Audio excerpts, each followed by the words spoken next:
There are two different sewing techniques to use to crazy or free-form quilt. One method involves sewing fabric to a foundation. The other technique involves sewing fabric sections together. Each method has its pros and cons.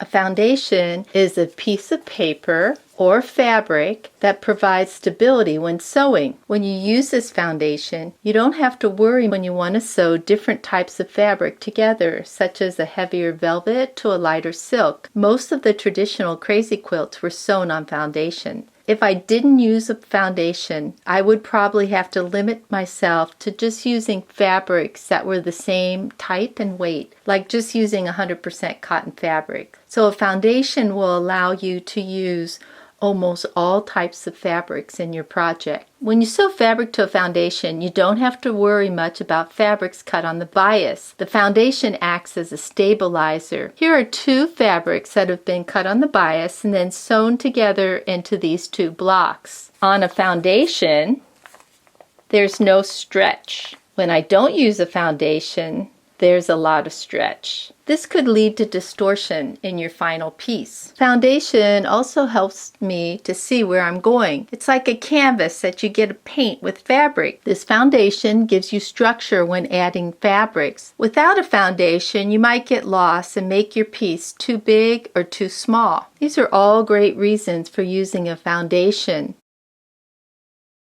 If I use a paper foundation, then I have an extra step at the end of the project.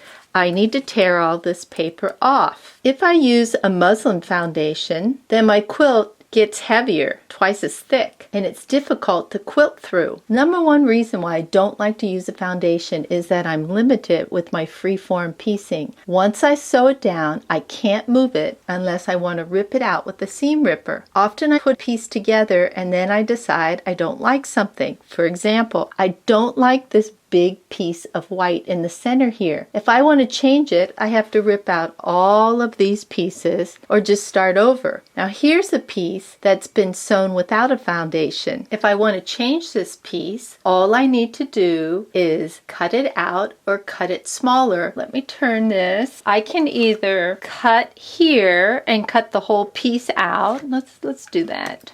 This is what's left, and then maybe I'd want to come in and sew those two together, but I actually think I'd like a little bit of white. So let me cut it at an angle like this.